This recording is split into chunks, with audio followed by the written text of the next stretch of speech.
Hi, good afternoon. My name is Sumit, and we are going to do the quantitative aptitude, which is basically business mathematics and statistics paper together. The paper has three parts to it. There is mathematics, there is statistics, and there is logical reasoning. I'm going to do the mathematics part with you. So before we get into the paper per se, I want to bifurcate the paper, or I want to dissect the paper a little and give you a fair idea about how the marking scheme of the paper is. So the entire paper of business mathematics and statistics, or you'll also call it quantitative aptitude, is basically divided into three parts. It has mathematics, it has statistics, and it has logical reasoning. Initially, the paper only had two parts in the CPT pattern. It had mathematics and it had statistics. But in the CA Foundation pattern, what they've done is they have broken it down into three parts, which is mathematics, statistics, and logical reasoning. Logical reasoning has been introduced lately into the syllabus. So, initially, the 100-mark paper had no clear bifurcation to it. 100 marks, they would ask mathematics and statistics in any weightage. Now, after redesigning it and after the foundation course came into picture, what they've done is now they have a clear bifurcation. The paper comes in three proper sections, and that is they have mathematics for an exact 40 marks, they have statistics for an exact 40 marks, and they have logical reasoning for 20 marks, which adds up to a total of 100 marks.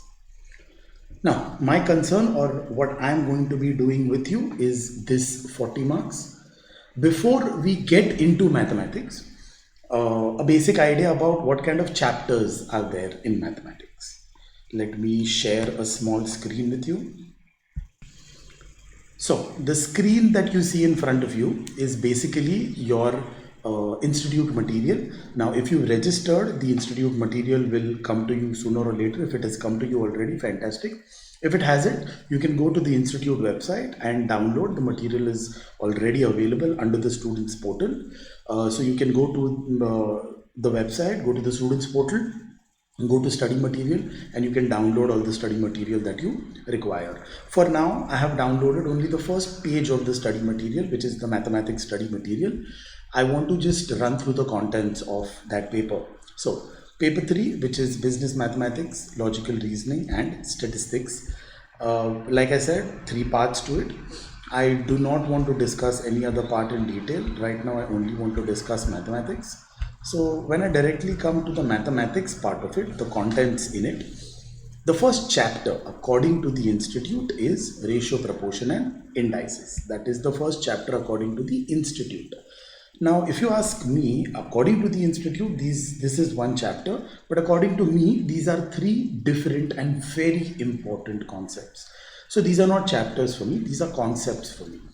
Because whatever you do in mathematics, now when I say mathematics, I don't mean only the paper of mathematics. I mean whenever mathematics will be used further, when you use mathematics in accounts, when you use mathematics in FM, whenever you use mathematics henceforth in different papers, these three concepts will keep coming up over and over again. So they are not chapters, they are concepts that will keep recurring in a lot of different papers over and over again. So for me, they become very important chapters because ratio proportion is going to be used in accounts where you're doing ratios of profit sharing, loss sharing, and all of that.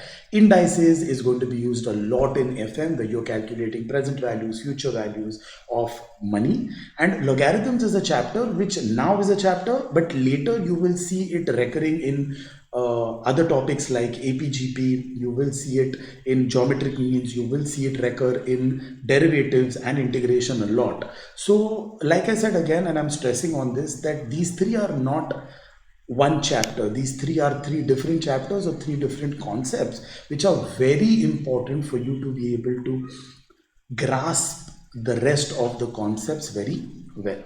So what I'm going to start off with is I'm going to start off with the first topic, and that is ratio and proportion with you right now. So without any further delay, I think we should begin with ratio and proportion. So let's begin with what a ratio is, or what your understanding of a ratio is. The most basic thing about a ratio is that we've done this over and over again. We've done this in school. At your +2 level also, you've done ratios between two people sharing profits in accounts. You've done ratios at a lot of different places. So what is a ratio? The basic definition of a ratio is a comparison between two or more commodities. So comparison, two or more commodities. Comparison, which obviously means there have to be two commodities, because you cannot have a comparison with only one commodity. When you have to compare something, there have to be two commodities involved, minimum. Can you compare more than two? Definitely yes. You can compare 3 commodities, you can compare 4 commodities, and so on. But to compare, you need a minimum of at least 2 commodities. So a ratio is a comparison between 2 or more commodities. Now we are going to talk about more commodities, but right now, to understand the basics, we are only going to stick to 2 commodities. So we are going to say that a ratio is a comparison between 2 or more commodities, but we are only going to do 2 commodities for now. So let's start taking examples.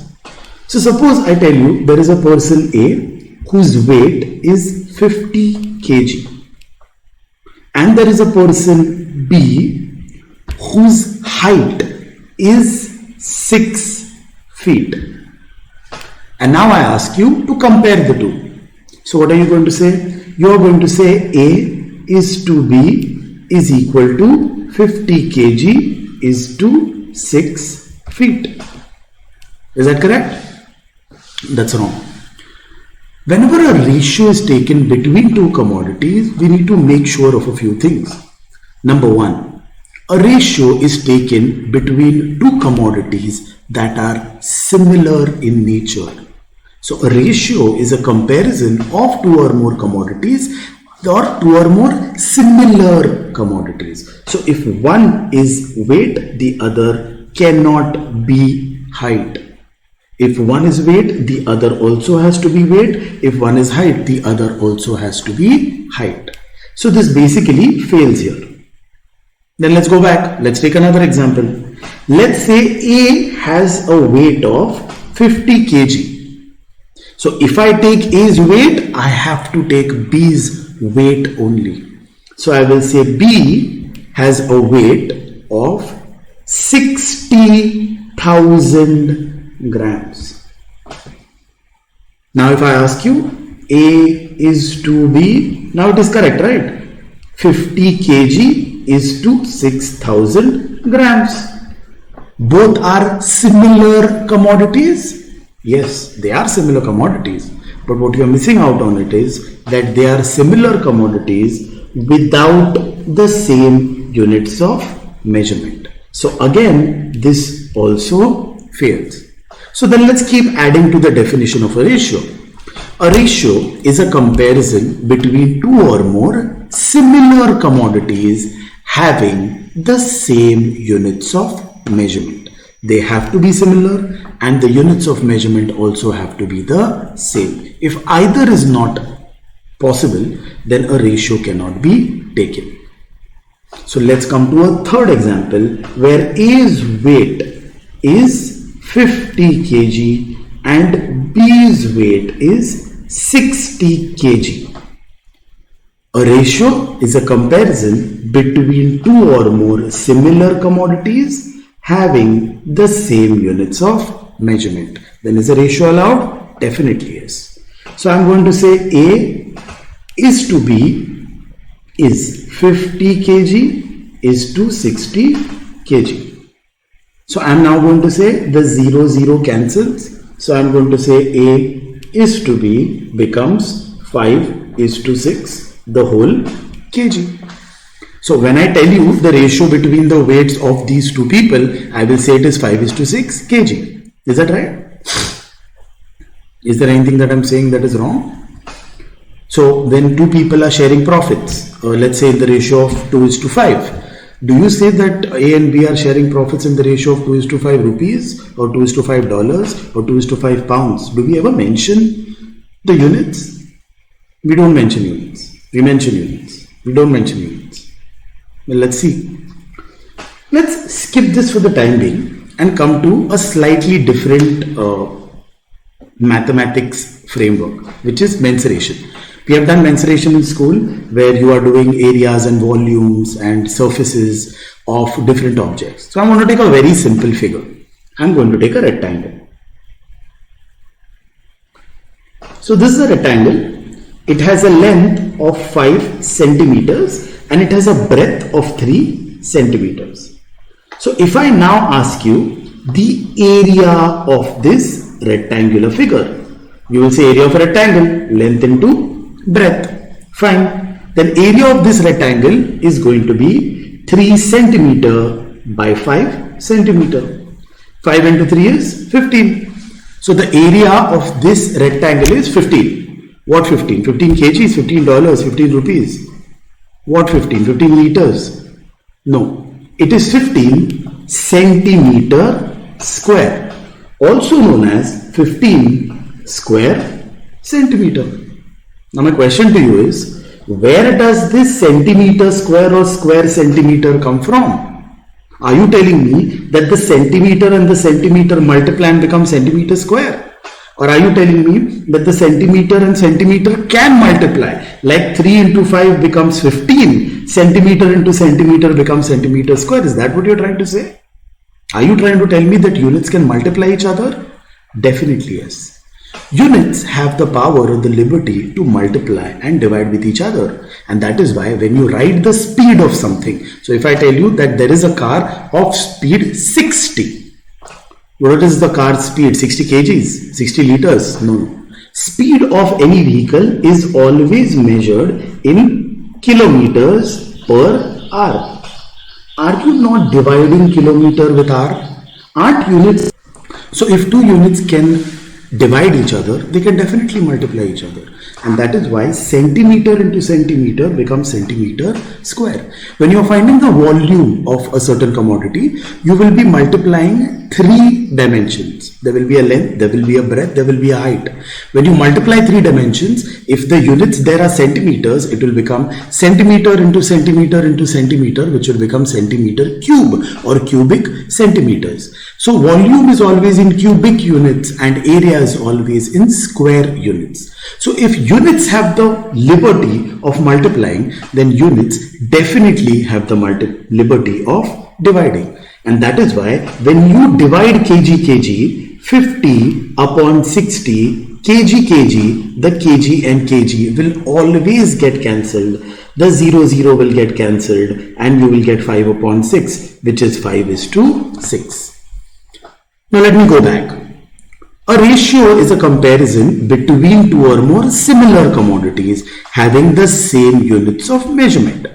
If they have the same units of measurement, then you will have to agree with me that the same units of measurement will always and always get cancelled. And that is why a ratio is always and always unit free. A ratio will never ever have units. Now that we've started doing the chapter, I want to tell you something that you are going to do whenever we start a chapter. Whenever we start a chapter, what you're going to do is the first few pages of your notebooks, so let's say 3 to 4 pages, will be left for writing down important definitions, formulas, any formula that is standard, any formula that is created by us, any small logic that we've created or is already available but we've forgotten. All these things are going to be written down on the first few pages. So right now what I want you to do is I want you to come to the first page of your notebook, give it a heading called ratio, and below that write down the definition of a ratio. And the definition is, a ratio is a comparison between two or more similar commodities having the same units of measurement. Leave a line, below that start writing down that. A ratio is always and always unit free. A ratio will never ever have units. You will write down these two things and then I will move into something new. So pause the video, write this down and I'll move on. So let's begin with another aspect of ratios. If I tell you that there is a commodity A whose weight, let's say, is 75 kg, and there is a commodity B whose weight is 100 kg, and I ask you to find a ratio between the two, what are you going to do? You are going to say A is to B is 75 is to 100. Obviously the kg will get cancelled. A upon B is 75 upon 100. And now what we do is we start cancelling whatever we can. So here I can prominently see that 75 also goes in 25 and 100 also goes in 25. So if I cancel both by 25, I am going to say 25 3s is 75 and 25 4s is 100. So A upon B now becomes 3 upon 4. Can I go ahead and say that this also further cancels? Yes, it does. How? I'll tell you. Can I cancel both by 2? You've cancelled both here by 25 because you said 25 goes in both. I'm cancelling both by 2. Is there anything wrong with it? Definitely not. I'm doing it as per mathematical rules. So 3 divided by 2 will be 1.5 and 4 divided by 2 will be 2. So can I say that A is to B is 3 is to 4, or I can say that A is to B is 1.5 is to 2. Is there anything wrong with it? There's nothing wrong with it. So you are telling me that 3 is to 4 and 1.5 is to 2 both is correct. It is correct. Is it the same? It is the same. Then why is this not acceptable? Why do we always stop here? Well, we always stop here because we try to write a ratio in the simplest form possible. We do not try to complicate it. When you are reducing, the least reduction is 3 is to 4. Any reduction after this is not going to simplify the ratio, it is going to complicate it furthermore. And that is why, to keep it in the simplest form, we stop at 3 is to 4. Does that mean 1.5 is to 2 is wrong? No, it's correct. The only problem is that 3 is to 4 is far more easier to understand as compared to 1.5 is to 2. Well, I can directly say here that 3 parts is A and 4 parts is B. Here the understanding, which is 1.5 parts is A and 2 parts is B, is a little difficult to understand. So this is the best and the easiest way of understanding it, and that is why a ratio is always written in the most simplest form possible. So reduction is done only up to a point where reduction simplifies the ratio. If it starts going into decimals or it starts complicating the ratio furthermore, we do not do the reduction. We stop the reduction right there. Now that we've understood how a ratio is taken, we've understood how it is written, why not reduced after a particular point, we now come to different examples of ratio. So I want to go back to the previous example, which is A is to B is 75 upon 100. So we went ahead and we wrote this as 3 is to 4. Let's take another example. Let's say C upon D. I'm taking a ratio between two commodities C and D. Let's say C is 64 and D is 12. Let's say another example, E and F. Let's say E is 20 and F is 60. Correct? Let's start taking ratios. So like I reduce 75 is to 100 to 3 is to 4, how do I reduce this? Well, 64. Do you notice that 64 goes in 4 and 12 also goes in 4? Well, I can say 64 goes in 2, 12 also goes in 2. That's up to you. So if I say 64 goes in 2, I will have 2 3s are 6, 2 2s are 4 and 2 6s are 12. So 64 upon 12 reduces as 32 upon 6. Now I can again say that 32 goes in 2 and 6 also goes in 2. So that will make it to 32.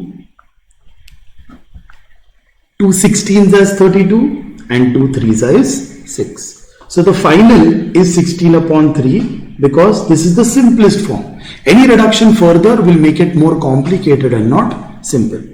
Let's come here. 20 upon 16. Now you understand what I'm trying to do? So can I directly say that 20 also goes in 4 and 16 also goes in 4? 4 5s is 20, 4 4s is 60. So can I say 50 upon 4? Now that I have taken these three ratios, I want to again take the same ratios, but now reduce them in a pattern. Or can I say that the 75 upon 100 was broken down as 25 into 3 upon 25 into 4? Can I say that the 64 upon 12 was broken down as 4 into 16 upon 4 into 3? And can I say the 20 upon 16 was broken down as 4 into 5 and 4 into 4? After which, what you said is, let's cancel the 25 because common, cancel the 4 which is common, cancel the 4 which is common, and this becomes 3 upon 4, this becomes 16 upon 3, and this becomes 5 upon 4. Am I correct? So can I basically say that when you are creating a ratio, you are basically cancelling out that one common factor which is available both in the numerator and the denominator, which you are doing everywhere. So reverse. If I tell you that two commodities are in the ratio of 3:4, then can I say that there is a number which is cancelled from both of them? Now I may know the number, I may not know the number. Well, in this case I know the number is 25, but I know one thing, that the number has to be the same in both the numerator as well as the denominator. So 25 was the common number here, both numerator and denominator. 4 was common both numerator and denominator. 4 was common both numerator and denominator. So reverse, if I tell you that there is two elements that are in the ratio. So let's say there is x is to y that are in the ratio of 4 is to 7. What is the actual value of x and y? Well, the value can be anything. The value can actually be 4 and 7. The value can be 4 into 2 and 7 into 2, which is 8 and 14. The value could be 4 into 10 and 7 into 10, which is 40 and 70.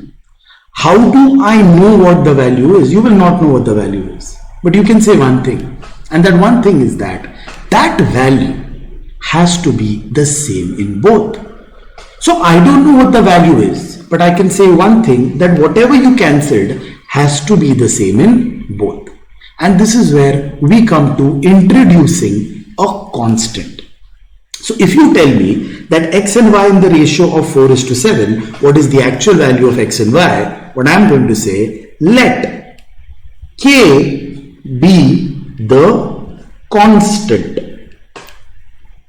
And if k is the constant term that is cancelled from both, then the value of x can be written as 4k and the value of y can be written as 7 into k. Now here I don't know what the value is, so I'm going to say that it is 4k and 7k. So now again, I want you to go to the first page, and wherever we've written the definition and whatever we've written, I want you to start writing below that. What are you going to write? What you're going to write is, if two elements are in the ratio of A is to B. So if there are two elements that are in the ratio of A is to B, then the actual value of the two elements is AK and BK, where K is the constant between the two commodities. Go to the first page, pause the video, write this down so that I can continue. So now if I go ahead and I ask you that there are two elements that are in the ratio of, or two people whose weights are in the ratio of 1 is to 2. What are the actual weights? You will say, sir, I don't know what the actual weights are, but I can tell you one thing, that there is a common number that is cancelled from both of them. I don't know what the number is. So I'm going to assume the number is k, and their weights become 1 into k and 2 into k. So it is 1k and 2k. On the same lines now, we are going to do something slightly different. So when two elements are given to you to be in a ratio, so again A is to B is in the ratio of 2 is to 5. So A is to B is in the ratio of 2 is to 5. Now there are two elements. That are in a ratio. When we are writing a ratio, we sometimes write it like this in a horizontal pattern, or sometimes we write it as a fraction. But a ratio is not a fraction. Well, it could be a fraction, but it's a special fraction. And that is why in a fraction, the upper part is called the numerator and the lower part is called the denominator. Well, we can't do that if we are talking about a ratio, because in a ratio, it is not a numerator and a denominator, because they could change places also. I could say the ratio between B and A. Does that make B the numerator and A the denominator now? Well, if I write it as a fraction, yes. But then that is why, because a ratio is a special fraction, we have special names for A and B.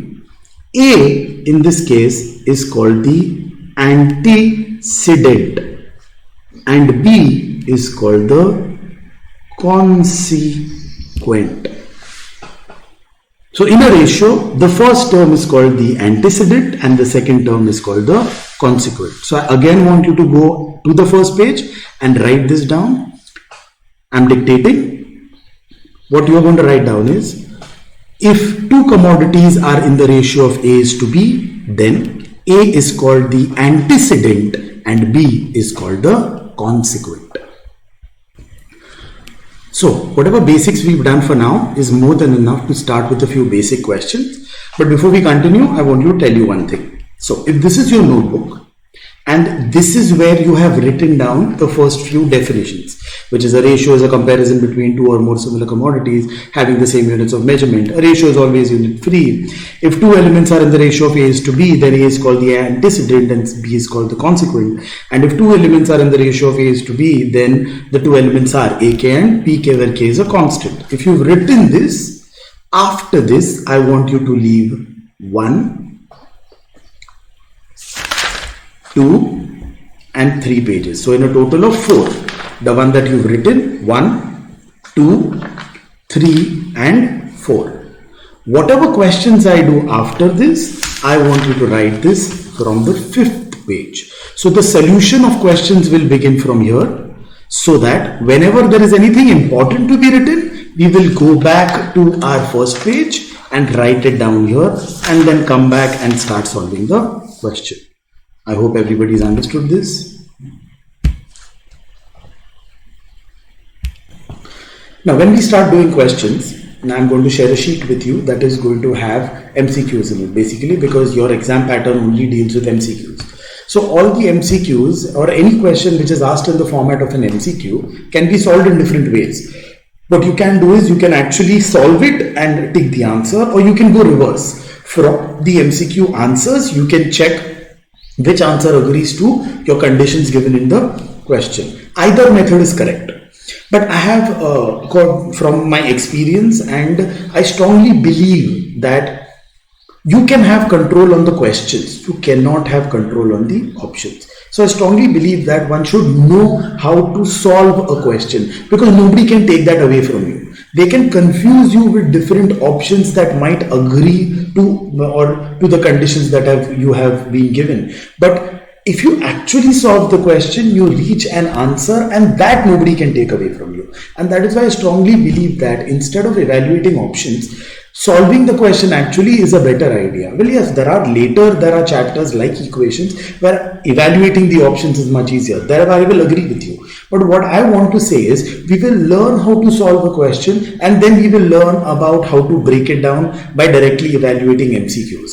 You will practice both, and then you will realize, or you will understand by yourself, what are you faster at? Are you faster at evaluating options, or are you faster at solving the question? Personally, if you ask me, I always prefer solving a question rather than evaluating options, because I get a certain sense of security and a certain sense of stability that yes, this is the answer that I've gotten, this was the option, and I've marked it and I've moved on. So when I start solving the next question, the previous question is out of my head. The previous question is not there in my head anymore. But then, like I said, this all will come with practice. The more you practice, you will realize what are you better at. So every question in ratios will have two parts to it. One part where a ratio between them is given to you. So what you will do is, you will say if the ratio between two commodities is, let's say, 5:4, then the actual value should be 5k and 4k, where k is that constant which you cancel from both. Now your task is going to find the value of k, because once you find the value of k, you have the two numbers. So what they will do is, there will be one condition that will give you the ratios, and there will be a second condition that will help you to find the value of the k that you have introduced. Once you have the value of k, you can give them whatever they want to. So most of the questions in ratios will follow this and only this pattern. On the screen, you see a question, which is question number 1. The question says, two numbers are in the ratio of 5:6. If 5 is subtracted from each number, the ratio becomes 4:5. The numbers are. So there are two numbers. What are the two numbers? I have no idea. All I know is that these two numbers are in the ratio of 5:6. So I'm going to say, let the two numbers be A and B. The first number and the second number are in a ratio. What are they in a ratio of? 5:6. So if the ratio is 5:6, I am going to say, then let k be the constant, and hence the actual values of the two numbers become 5k and 6k. Now what do I have? I have the two numbers with me. What next? If 5 is subtracted from each number, so my first number is 5k and the next number is 6k. If I subtract 5, what happens when I subtract 5? The first number becomes 5k minus 5 and the second number becomes 6k minus 5. When I subtract 5 from the two numbers, the new ratio or the ratio becomes 4:5. So the new ratio, what is the new ratio? The new ratio should become 4:5. But you tell me one thing, don't you have the two numbers by yourself? Can't you find your own ratio? But then again, your new ratio and their new ratio should be the same. So therefore, I am going to say 5k minus 5 upon 6k minus 5 is going to be 4/5. The ratio of the numbers that you have found should be the same as the ratio that they have given you. What next? Now we start solving. We start solving to find the value of k. So in the next step, I am going to say cross multiply. 5 will multiply here and 6k minus 5 will multiply here. So 5 into 5k minus 5 is equal to 4 into 6k minus 5.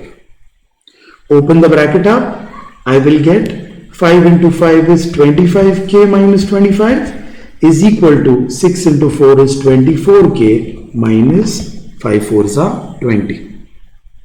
Bring all the similar commodities on one side. So the k's should be on one side. Bring 24k here. So I have 25k minus 24k is equal to, the negative 25 will go on the other side and become 25 positive minus the 20.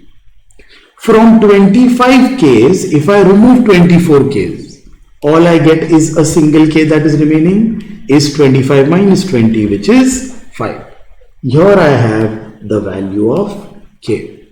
And once I have the value of k, they are asking you what the numbers are. Well, the numbers were actually 5k and 6k. So if I have the value of k, can I say, therefore, the two numbers are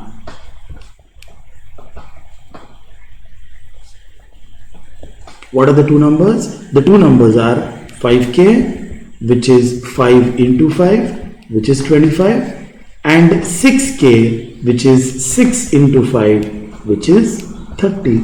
So the two numbers are 25 and 30, and that is my answer, 25 and 30. I'm now going to run through the solution once again. So the question says, two numbers are in the ratio of 5:6. Then I will say, let k k be the constant, then the actual values become 5k and 6k. Then they say that if you subtract 5 from those two numbers, the numbers will change. Obviously, the first number, which is 5k, will become 5k minus 5, and the second number, which is 6k, will become 6k minus 5. After subtracting 5 from each, they become a new ratio, and the new ratio is 4:5.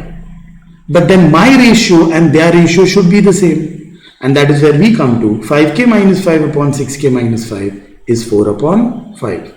What we do now is we solve to find the value of k. Once we have the value of k, we can answer whatever they want to. They want you to find the two numbers, and the two numbers are 25 and 30. So like I told you, every question can be dealt with in different ways. Now, if this is an MCQ, another way of going about the question is evaluating options. Now, how do you evaluate options? Well, step 1 is you write down your options, whatever your options are. So, A is 15-20, B is 5-10, C is 10-15, and D is 25-20. Now, after that, what we are going to do is we are going to test these two options for our question. Meaning, they are saying that these are two numbers that are in the ratio of 5:6. Well, if they are in the ratio of 5:6, let's check which amongst these options is in the ratio of 5:6.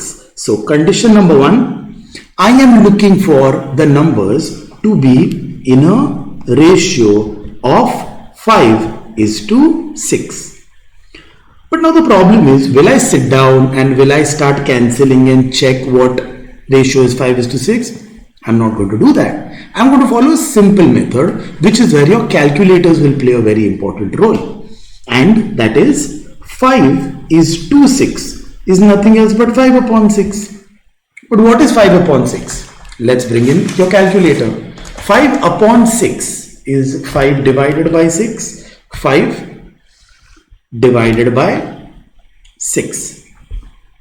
5 divided by 6 is 0.833333. So what I am going to say is 5 by 6 is 0.833333. Fine, then what you are going to do is check which option gives you a 0.858333. Whatever gives you that is going to be your answer. Let's come to the first, 15 divided by 20. So 15 divided by 20 is 0.75, not what I'm looking for. Let's go to the next, 5 divided by 10, 0.5, not what I'm looking for. 10 divided by 15 is 0.6666, not what I'm looking for. And lastly, 25 divided by 30 is 0.8333, and that is exactly what I'm looking for. So 25 upon 30 could be an answer. Now, why am I saying could be an answer? Because there are two conditions. But sir, there are only 4 options and only one agrees. I agree with you, but I've said this time and again. We are not trying to get an answer right now. Right now, we are trying to understand questions. We are trying to make a solution. We are trying to create or generate a knowledge base. To do that, even though you've gotten a question, you should go through different approaches of the question so that in the exam then, if you are stuck at one point, you know how to go about it. So now what we are going to do is, we are going to check the question for the second condition. And what is the second condition? Well, if 5 is subtracted from each number, the ratio becomes 4:5. So the next thing that I am going to do is, I am going to subtract 5. Now what happens when I subtract 5? Well, I will not subtract 5 from the first because it does not agree to the first condition. Then why will I check it for the second condition? I want something that agrees to both. If it doesn't agree to the first, I don't care if it agrees to the second or not. I will not check B also because it didn't agree. I will not check C. The only thing that I will check is I will check D.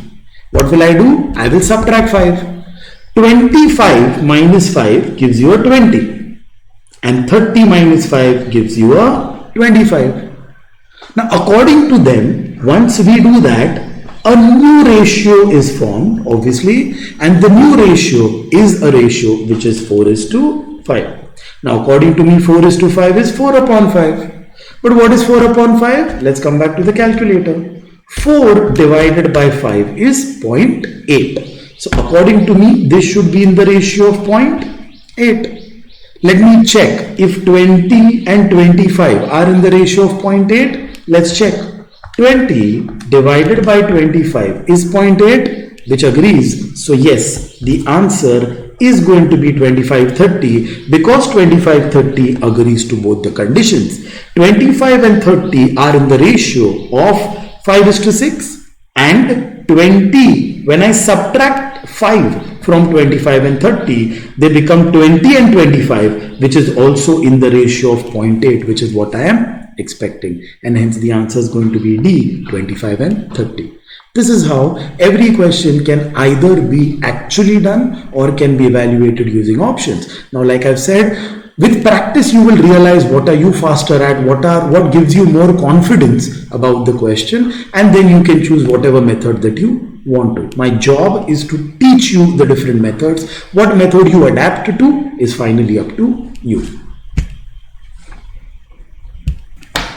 So that was question number 1. We now come to question number 2. Now what I want you to do is, question number 2 is exactly the same as question number 1. So I'm going to read it. Two numbers are in the ratio of 3:4. If 6 is added to each term of the ratio, then the new ratio will become 4:5. The two numbers are. So exactly the same question. The only difference is that there we were subtracting, here we are adding. So this is what I want you to do. I want you to pause the video. I want you to try the question yourself. I will do the question and I will show you the solution. We will then check if whatever you've done is correct or not, and then we will evaluate this also using options. So what I want you to do right now is pause the video and try the question out yourself. Hi, so I hope you have your solution because I have mine. The question says that two numbers are in the ratio of 3:4. So two numbers are in the ratio of 3:4. Then I will say that if k is the constant that is subtracted from both, then the two numbers actually are 3k and 4k. After that it says that if I add 6 to both, well, if you add 6 to both, the two numbers become 3k plus 6 and 4k plus 6. The new ratio between the two numbers should be 3k plus 6 is to 4k plus 6. But it is given to us that the new ratio should be 4:5. Well, in that case, their ratio and my ratio should be the same, which means that 3k plus 6 divided by 4k plus 6 should be equal to 4/5. I cross multiply and I find the value of k. Once I have the value of k, which is 6, I will say that the two numbers are 3k, 4k, which is 3 into 6 and 4 into 6, which is 18 and 24. Now I told you before that the same question can also be done using options.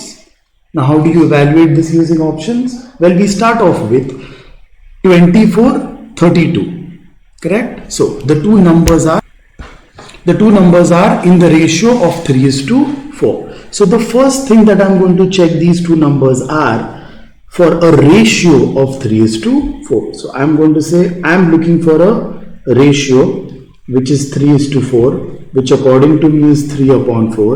And what is 3 upon 4? Well, 3 upon 4 is nothing else but 0.75. So the ratio between the two numbers is nothing else but 0.75. So, the ratio between the two numbers should be 0.75. So what I'm looking for is a 0.75. If the numbers are in the ratio of 0.75, they are what I'm looking for. If not, then they are not what I'm looking for. Let's begin then. 24 and 32. Well, 24 divided by 32 gives you a 0.75. Agrees? Then this could be my answer, or can I say this is my answer? Is the answer? I cannot. I need to check everybody else. 18 divided by 24 is 0.75. Well, fantastic. 15 divided by 20, 0.75. Fantastic. 9 divided by 12 is 0.75. Do you realize that every option given to you agrees to the first condition? And because every option agrees to the first condition, we now have to move to the second condition. What is the second condition? The second condition says that when I add 6, what happens when I add 6? Well, when I add 6, 24 now becomes 24 plus 6, which is 30. And 32 becomes 32 plus 6, which is basically 38. Next, when I add 6, 18 plus 6, 18 plus 6 will now become 24. And 24 plus 6 will become 30. 15 plus 6 will become 21. And 20 plus 6 will become 26. 9 plus 6 will become 15. And 12 plus 6 will become 18. But what happens when I add 6? Well, when I add 6, the new ratio becomes, what does the new ratio become? The new ratio becomes 4:5. But what is 4:5? Well, 4:5 is 4 divided by 5, which is 0.8. So the new ratio should be 0.8. Let's check then, is the new ratio 0.8? Let's begin with A. 30 divided by 38. Is it 0.8? No. 24 divided by 30. Is it 0.8? Yes. But let me check for the rest. 21 divided by 26. Is it 0.8? No. Let's come to the last one. 15 divided by 18. Is it 0.8? No. It is 0.83333. Not what I am looking for. Then can I say only one that agrees to both the conditions is 18 and 24? So the answer is B, 18 comma 24, which I anyway had gotten by solving it, actually 18 and 24. This is question number 2. Let's now come to question number 3.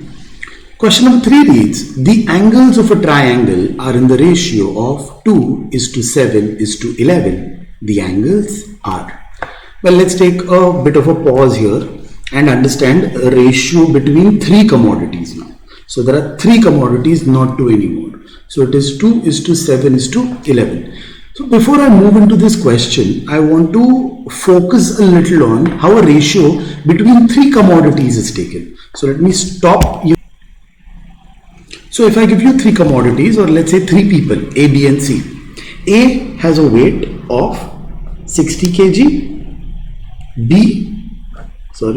A has a weight of 60 kg. Let's say B has a weight of 90 kg and C has a weight of 80 kg. Now I ask you to take a ratio between the 3. So you will say A is to B is to C is 60 is to 90 is to 80. Now what? You can start cancelling whatever is common, which is what we did previously also. But the only difference now is you can't write it as A upon B here, because there are 3 elements. 3 elements can't be written that way. They have to be written horizontally. So step 1, all 3 go in 10. So I reduce them by 10. 10 6s are 60, 10 9s are 90 and 10 8s are 80. Now in the next step, 6 and 9 go in 3. Both have a 3 in common. Let's reduce them. 3 2s are 6, 3 3s are 9. Does 3 go in 8? No. Then I'm going to say, let's write the 8 as in how it is. Is this allowed? Is that okay?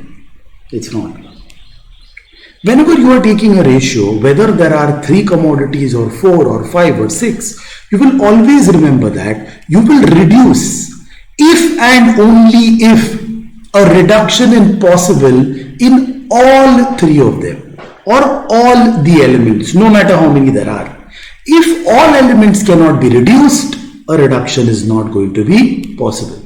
So if I can reduce this by reducing it by 3 throughout, if this was not 8, let's say this was 18, 18 also has a 3, then a reduction is possible.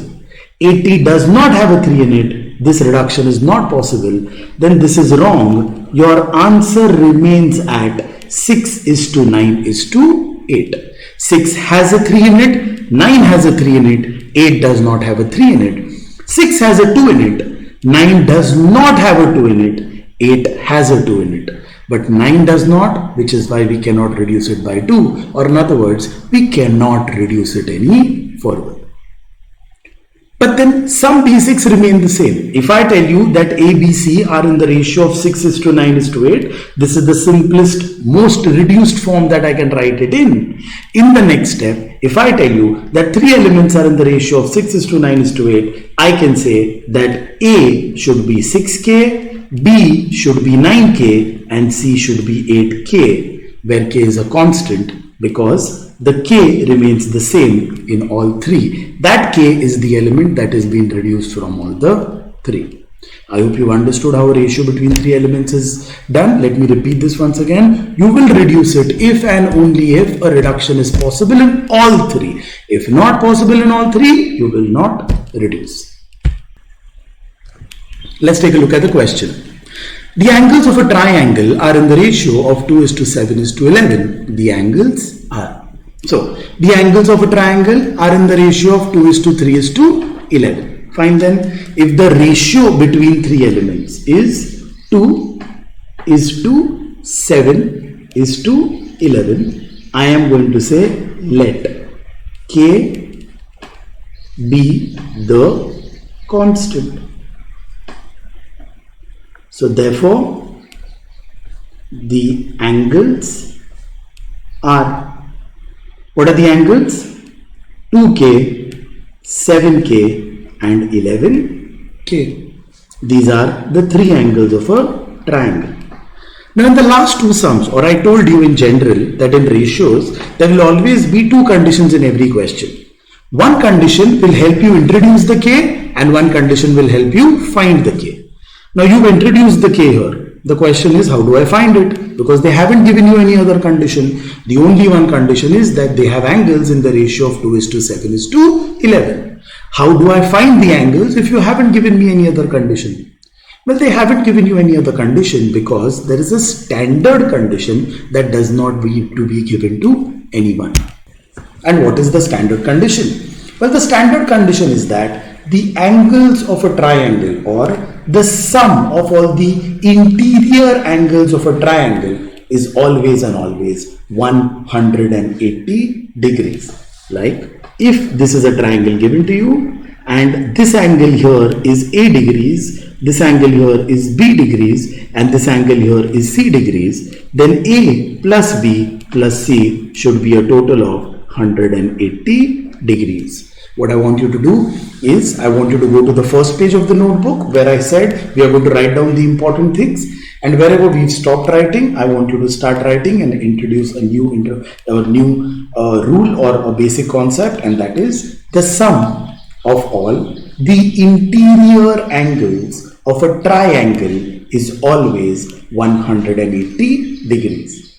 Wherever you write this down, next to it, I want you to draw a triangle. Give it A degrees, B degrees, C degrees and say A plus B plus C should be a total of 180 degrees. So pause the video, write that down, draw this and then continue with the question.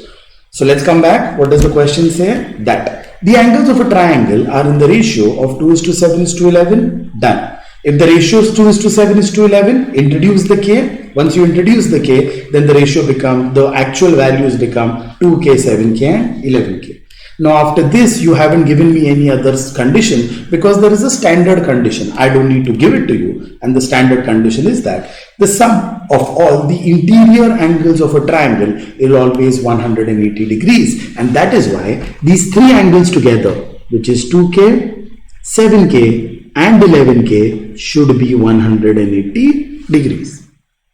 So 2K, 7K and 11K makes it 2 plus 7 plus 11. Is a total of 20. So I am going to say that 20K is 180 degrees. K is 180 divided by 20. 180 divided by 20 is 9. So can I say K is 9? If K is 9, then the three angles are, the three angles are, what are the three angles?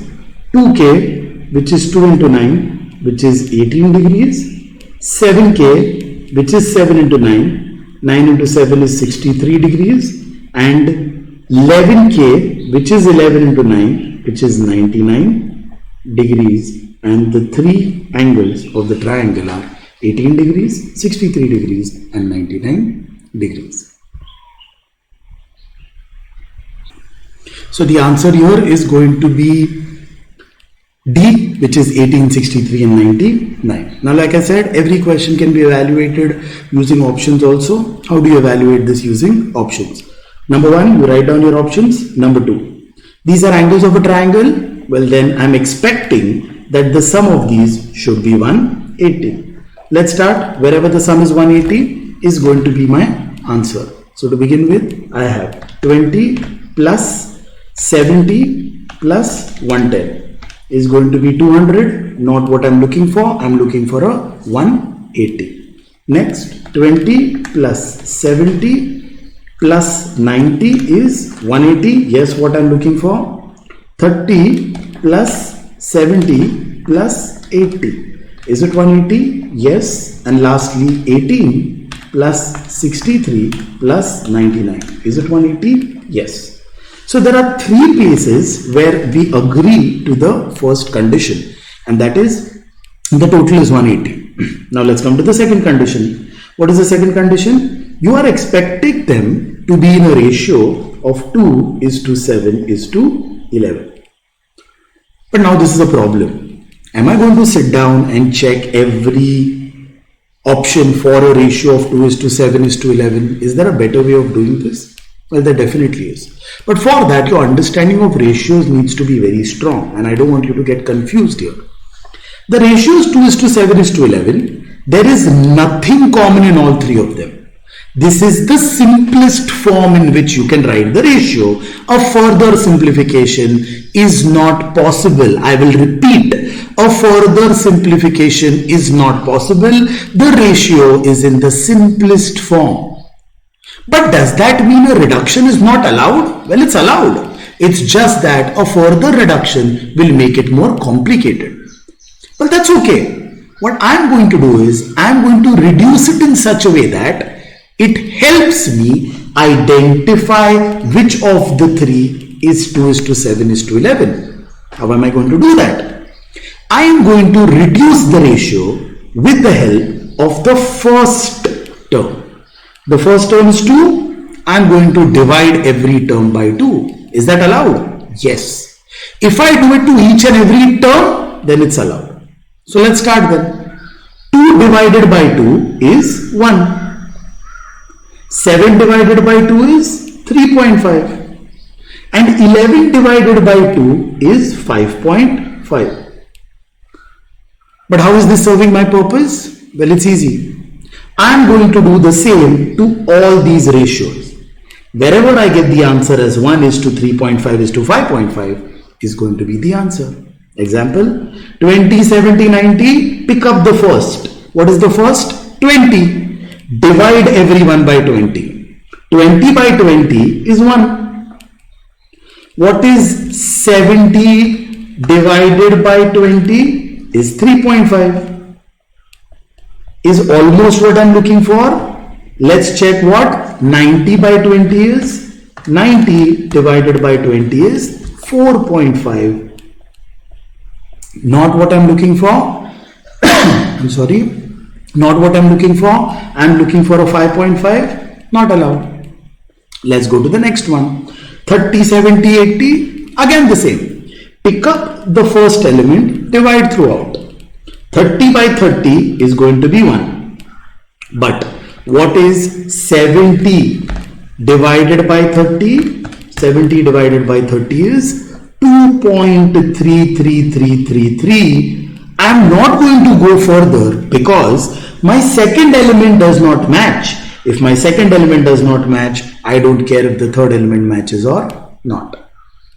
We come to the last option. Now, considering both these didn't agree, can I say that this is the only one that will agree? But then I have to make sure that that is the answer. So let's start. 18 divided by 18 throughout.